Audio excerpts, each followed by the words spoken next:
So let me kind of move on really quickly, and then we'll have a question and answer session at the end. So we can talk a little bit about how do you actually run an active learning kind of activities in a Zoom, because a lot of people feels like they're limited. Just because they're not in the same room with me, how am I gonna run active learning? Actually, you know, there's ways that you can actually making your Zoom session very interactive. But before we do that, I do want to emphasis on the importance of inclusive teaching. These are little tips that you can really make your student feel connected with you, even though you are not physically in the same room. For example, you want to log in early to greet your students. You know, you want the student to you want the speaker kind of say their name before speaking. If a student joined by phone, you know, just talking on the phone without seeing the screen, they have no idea who's talking. So it may be nice to consider their situation, and so kind of like introduce your speaker or let the speaker talk about the name. You know, for example, you invite students to look at the gallery view or the speaker view. In your Zoom setting right now, you can actually click on that icon. It shows like a multiple squares or 2 squares. You can actually choose different view, depends on what the instruction is about. You know, give careful consideration how you start a meeting, how do you set up the rule of engagement, and those are the things you really want to think about. Obviously, you want to be clear about the breakout activity before breakout. You know, I run into a breakout room session before, and when we get into the session, people are like, what are we supposed to do? Like, students are not sure. You suddenly send them to the breakout, they're not very clear about what they're supposed to do, and that's a problem. So you want to be very clear. You want to talk about what you want them to do in the breakout room before you send them out. And that's also very part of inclusive teaching, using different ways for students to speak out, you know, acknowledge we're all learning this together. So, you know, managing expectations, what I have been talking about, because we're in a very special situation. So we need to be flexible and also managing practical expectations. So letting your student know it's perfectly fine, letting your student know you're learning about this tool at the same time while they are learning this well. So finally, you want to be intentional about how you end your session. You want to make sure there's a nice closure before you end the session.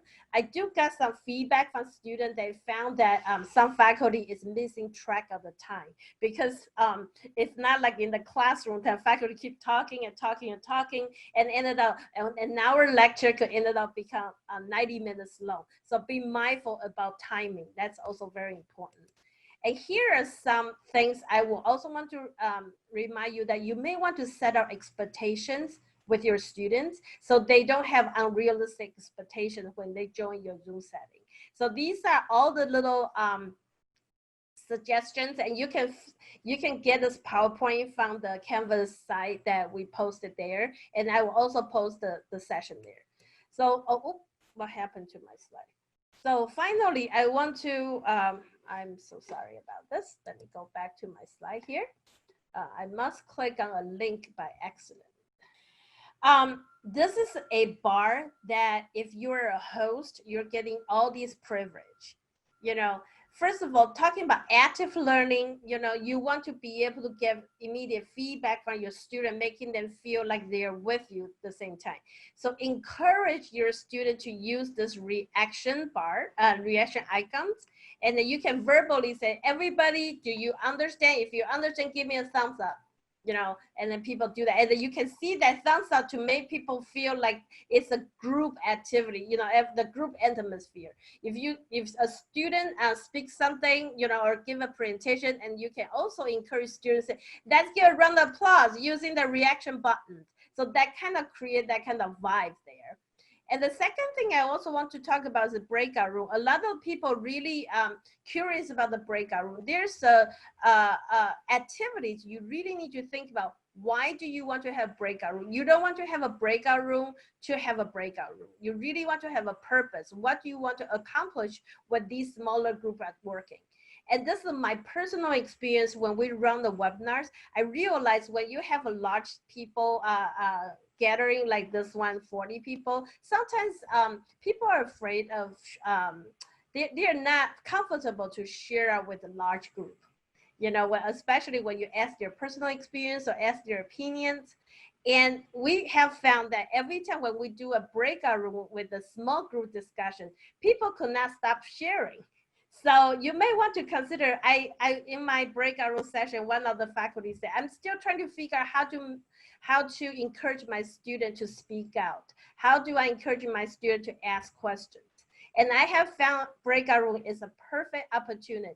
You can have a breakout room session set up and ask them to gather questions and put it on a Google Sheet.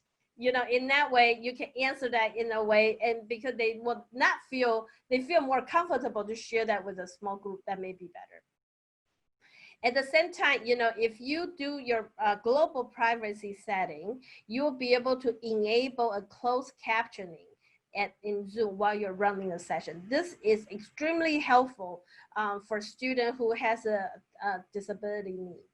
And OIT recently purchased another tool called Otter, and it's a very wonderful tool that it will help increase the quality of the closed captioning in Zoom. So you can actually go to the PrepTech website and get a request for the auto technology. So these are the very three common tools that faculty use to engage students in the classroom. But at the same time, I have other suggestions for faculty to run active learning activities in the synchronous session here. So the first thing is I encourage faculty to use other collaborating tools. For example, I just mentioned it before, Google Doc.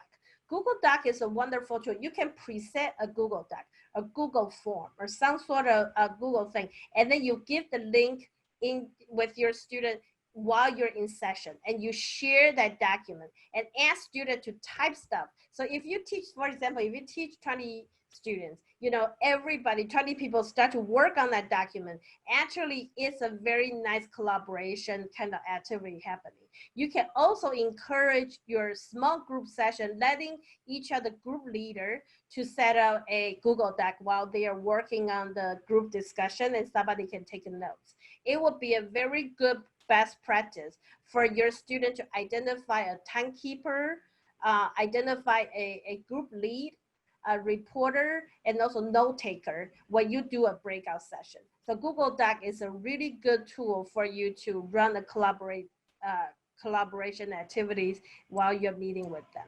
The second thing that you want to consider using Canvas survey, quiz, or discussion board. What I really like about this is that you can really set out when you want to publish these assignments.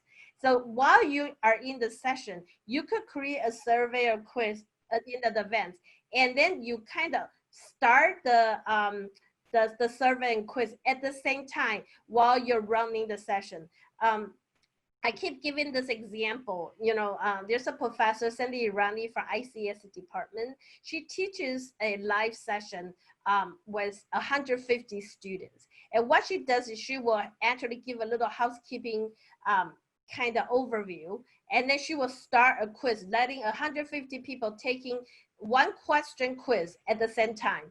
And then she will close it in 10 minutes, and she started to explain how to solve that problem. It happened to be very effective for her.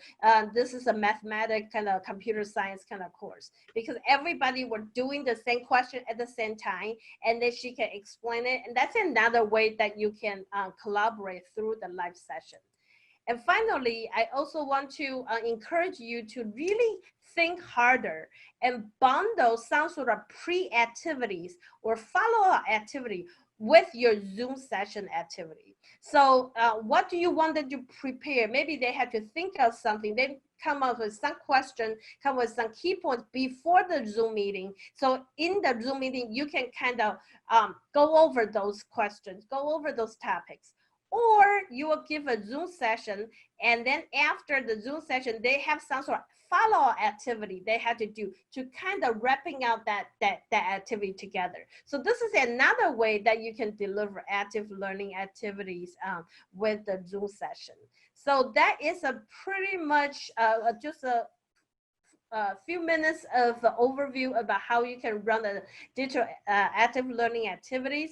And if you still have any questions, I encourage you to join the DTEI virtual office hours by making an appointment, and my instructional designer will be working with you one-on-one to solve the problems. So now it's already 11 o'clock, but I'm gonna stay here for a few more minutes and see if there's any other questions. I see there's some question in the chat. So is there any question? Just feel free to unmute your mic. I do have a question very quickly about how to allow for Google Docs while we are on Zoom. I didn't get that part. Okay, so you can preset a Google Doc. Right. And then you kind of open the Google Doc on your computer and you share your screen. So everybody can see that doc at the same time. And then you also cut and paste the link in the chat for your student to go on their own. But if I want them to work in the breakout room, because I'm teaching a writing course, so there may be some joint written activities that I usually assign to small groups. So if I want that to happen just with small groups of people, how do I do that? If you just wanted to write, there's no preset of questions. I think for the group lead could actually initiate a Google Doc on their own and share with the group. So you don't have to do it yourself. Let the group handle that kind of thing. That's why I say when you run a group session, it is very important that you encourage your student to identify a facilitator, identify a note taker, identify a timekeeper, and also reporter. In that way, you know, every group member in the breakout session has some sort of role that they can play to kind of collaborate together. Thanks. Any other questions? Yes, I have one question. Considering the Google Docs, if I want to post the Google Docs and share it, and I want to have a prompt on there, I want the students to be able to type, anybody from the class to be able to into that document with their response. What do I need to do besides just sharing it? Do I need to actually give them the link to click on, or you need to give a proper sharing rights? So you either have to cut and paste the roster into the Google Doc to give them some sort of editing rights, or you basically just open the document to anybody at UCI who has a link can enter. And then so students log in as a UCI account, click on the link, they automatically have the editing right. That will prevent you getting the roster and all kinds of things. And you can always change your assets. You know, you can actually allow people to contribute, and after the class, you can limit their assets later. But so if oh, go ahead. No, go ahead. What was your question? Oh, so if I go into the meeting settings, because right now it's set to only allow the host to share. If I allow the class to share, which I do occasionally when they give presentations, they can show their slides. If I allow them to share, does that mean if I bring up a document and share a document, they can type into it, or is that a separate feature? It really depends on how you run it. If there's a document that everybody work on, that's the one you're going to share, I think you can go ahead to share. But if it's a student presentation, you really want the presenter to share the screen so they have a better control. In that case, you will set up that presenter as a co-host. So we have a slide earlier. So you want to have you want to have a guest speaker. You see right here on the right. You want to have a guest speaker and make sure that student have a. You want to give the student co-host right, so the student can share their own desktop. You know, their presentation. And after that person finish presenting, you can withdraw the permission and give another student the co-host rights. So you can kind of do this kind of rotation. Obviously, I don't encourage you to do that with a 300 student class. This is more for a smaller class, kind of more intimate thing. And it actually worked out really, really well. So that will be something that OIT actually recommend instead of giving everybody sharing rights, because accidentally people could, you know, ruin the presenter by taking over the screen or something like that. Okay, well, thank you so much for the answer. Okay, any other question? I see more people posting in the chat. Is there any other questions that I can answer? Yes, I was wondering if we needed to have a student with a documented disability in order to do the Otter or the closed captioning feature. It will be recommended, especially when you have a student with accessibility needs, because the auto captioning through Zoom is not necessarily always very good quality, just like UJET, you know, they translate it to whatever the thing is. So if you use this Otter.ai feature, actually it will improve your live captioning. So if you think about the disability students, you know, when they participated in the live session like this, and if they couldn't hear, all they rely on is the caption. And if the caption is not in a good quality, they basically couldn't participate.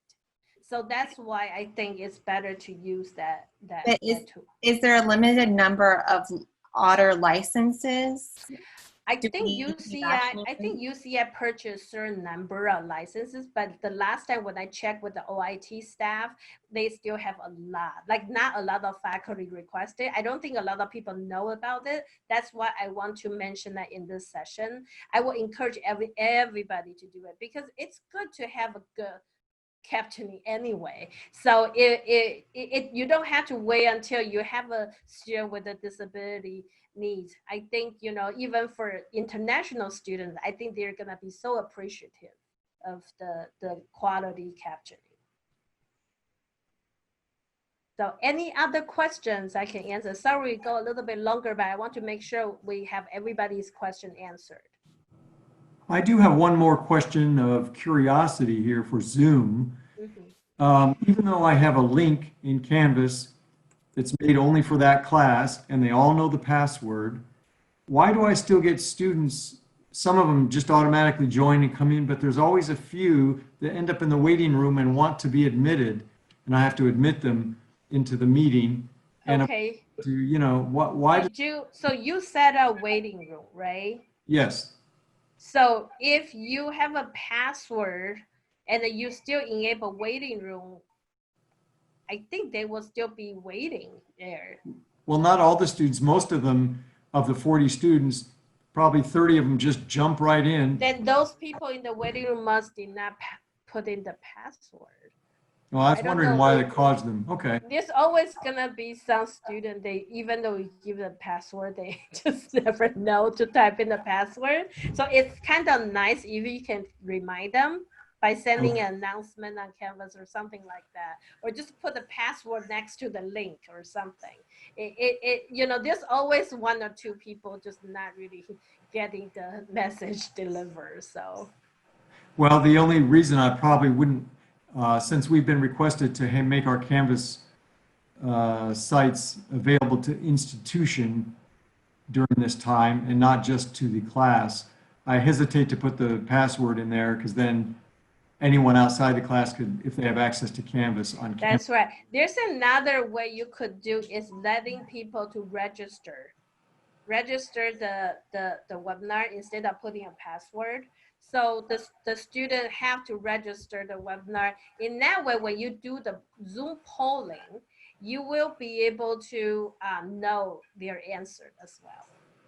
So that will be a good kind of attendance sheet to know who is actually there. All right. Well, that's a good idea too. Thank you. And Jeff, just want to add to that, you might have set it up in such that anybody who log in as their UCI NetID could access, but who are not will be in the waiting room that you need to let them in. So that could be the setting that you probably set that up so that you know people coming in. But once you have a password set up, everybody will coming in as with that password. Yeah. Okay. Yeah, that could be That's what I was student gonna add, login. That's a too. very good point. Yeah, because that is when we're talking about if you are running the class meeting, you know, you will not use the waiting room. That's because all of you is your student. So if you are running the virtual office hour, I would suggest you still using the waiting room. Yeah. That's a really, really good point. So I just want to ask my colleagues, do I miss any questions so far that people ask and we have not mentioned? There was one thing about the chat, that the private chat's not really private. Yeah, okay. The private chat is not very private is something I did not really go. I run out of time, so I did not go in detail. It is private during the session, but the host will be able to download the history to see everything. So it's actually not private to the meeting host who has access to the chat. And then the issue is that if the faculty did not go through the chat file and kind of delete some of the irrelevant ones and just directly share with the whole class, and then your message will be shared with the class completely. So I want you to kind of be aware about the text chat here. It's private, but it's only private during the session. The chat record actually records everything.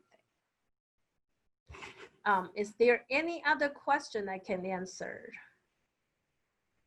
Let me see if there's any. So when you run your live, like, oh, so Fanny said, I saw one of the participants.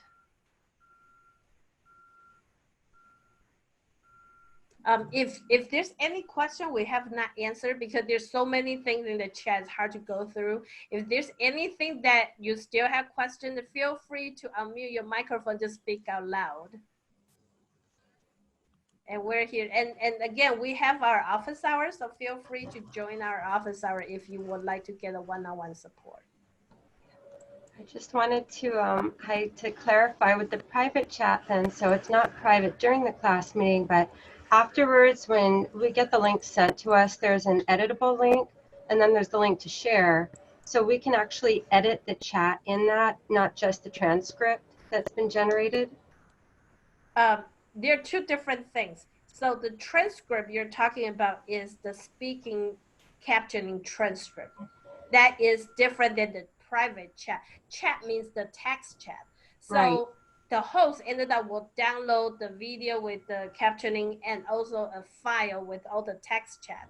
That's where if you have a private chat, it was still in that record. Is that what you're getting confused?